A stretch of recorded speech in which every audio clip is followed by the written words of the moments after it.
Okay, now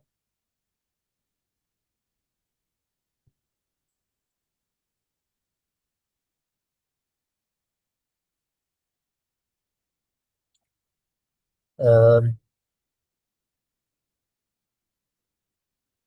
okay, we'll now skip this one because it's about brief. Just the same command. We are going to make it compact so that it's more detailed.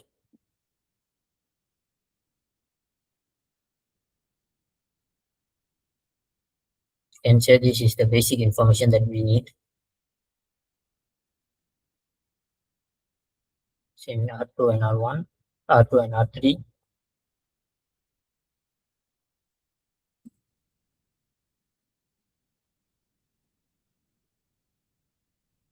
These are these neighbors.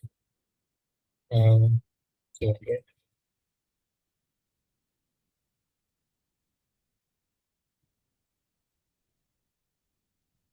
so the area ID for all is the same because we only created one area. And now we'll try changing the OSPF hello interval and that interval. Okay, so in R1, go SPF.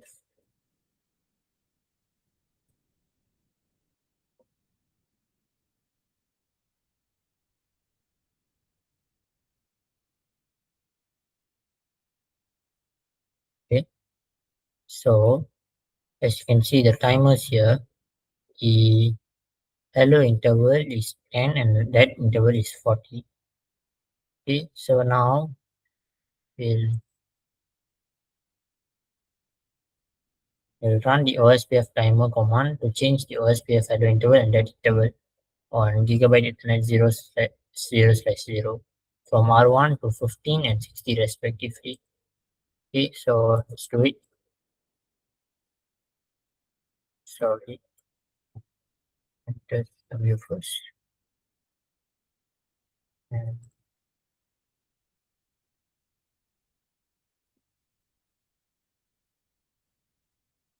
0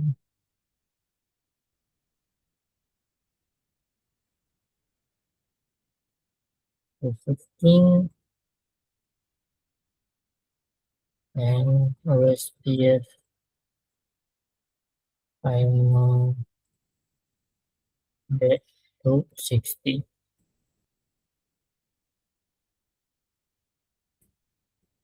Now we wait.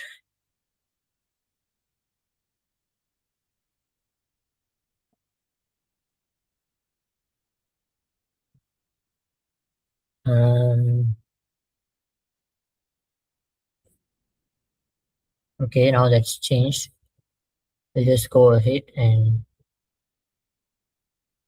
display.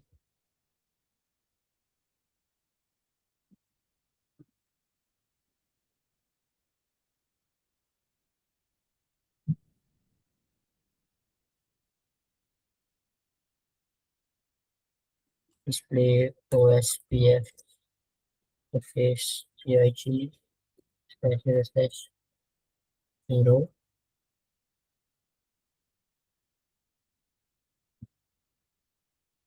I'll run that command again. As you can see now, the timers for hello and that hello interval and that interval is now changed to what we said just now. Okay, now we'll check the OSPF neighbor status on R1.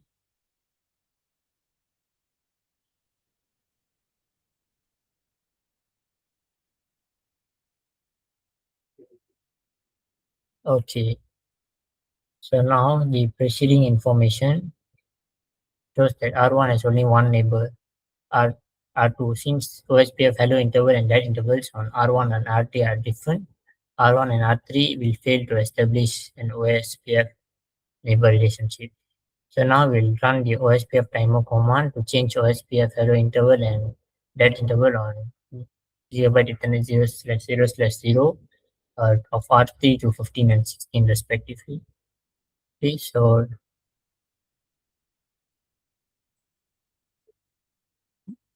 Let's do it. Hello,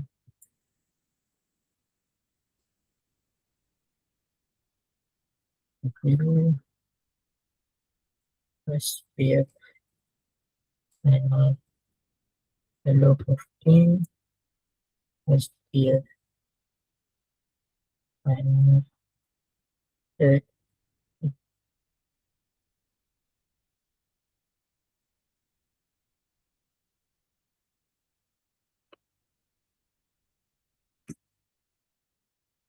Now the changes are made. And so let's go back and then say OSPF is gigabyte and then 0/0/0.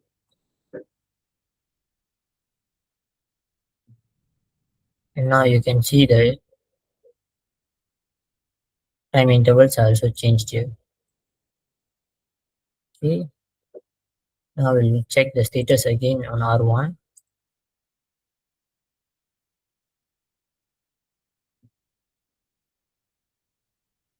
Now you can see it's now back to normal with two neighbor status.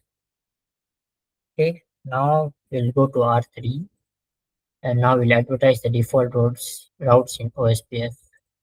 Okay. So IP.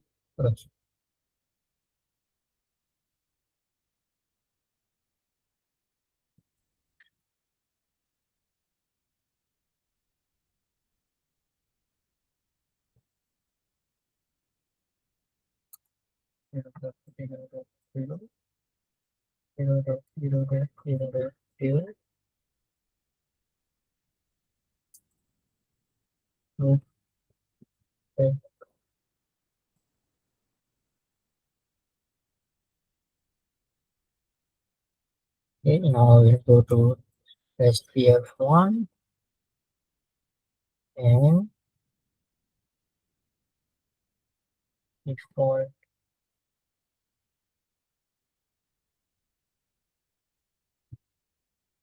Purpose.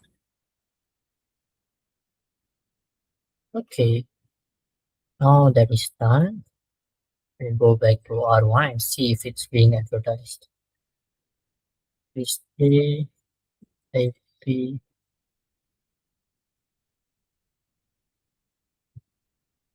Here I think open table.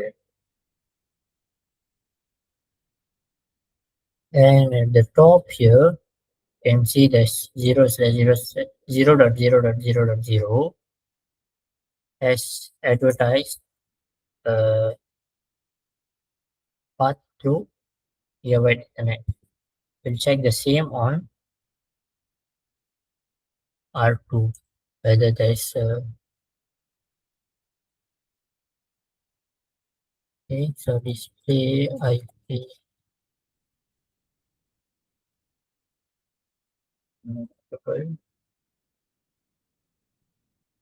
is here. The same thing is appeared on R2 as well. Then we'll check it on R3 also.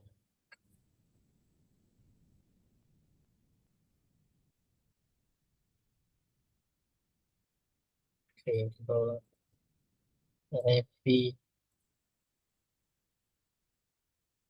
cable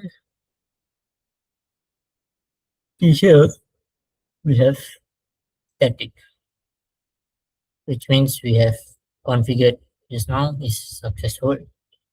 So now we'll run the ping command to check if it's still working.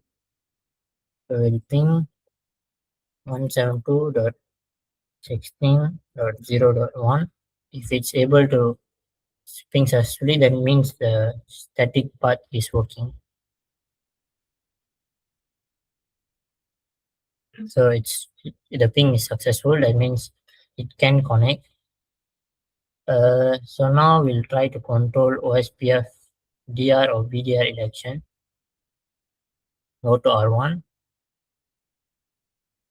Display OSPF peer of 10.0.3.3. As you can see, the DR and BDR here. This Now we'll do what is we'll use that this information shows that R3 and is the DR and R1 is the BDR, and this is because R3's router ID is router ID 10.0.3.3 is greater than router 1's router ID, which is 10.0.1.1, and R1 and R3 use the default priority of 1, so their router IDs are used for DR or BDR election. So now we'll run the OSPF DR priority command to change DR priorities of R1 and R3. Okay, so enter system view.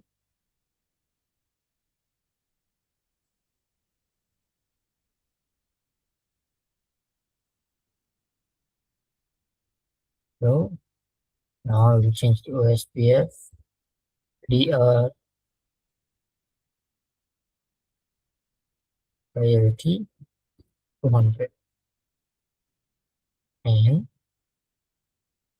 go to R3.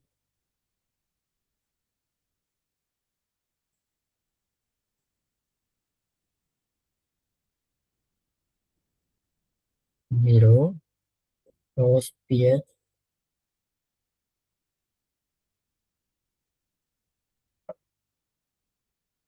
DR priority to 100.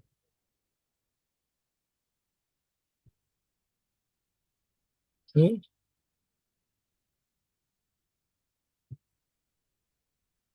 now we'll reset the OSPF neighbor relationship between R1 and R3.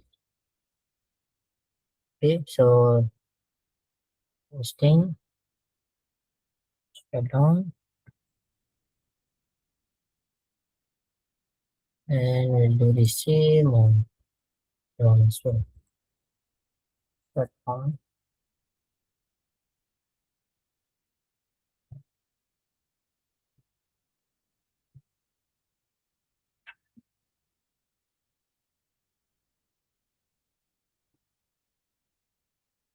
Okay, now we'll go back and restart it. Okay, undo, shut down,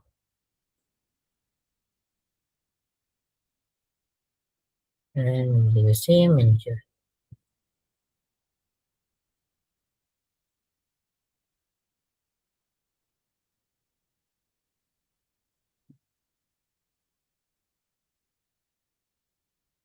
Okay,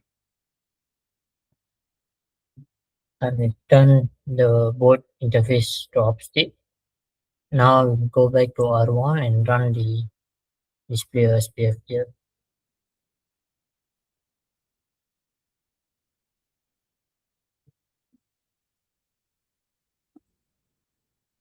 Play OSPF here 10.0.3.3,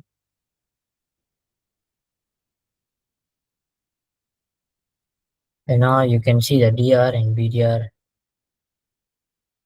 Mhm.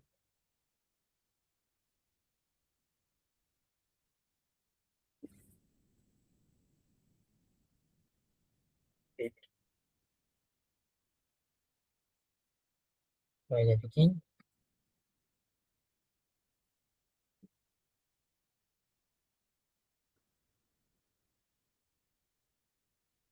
Yeah.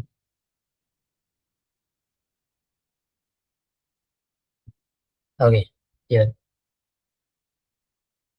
think it's still restarting. Try that again once more.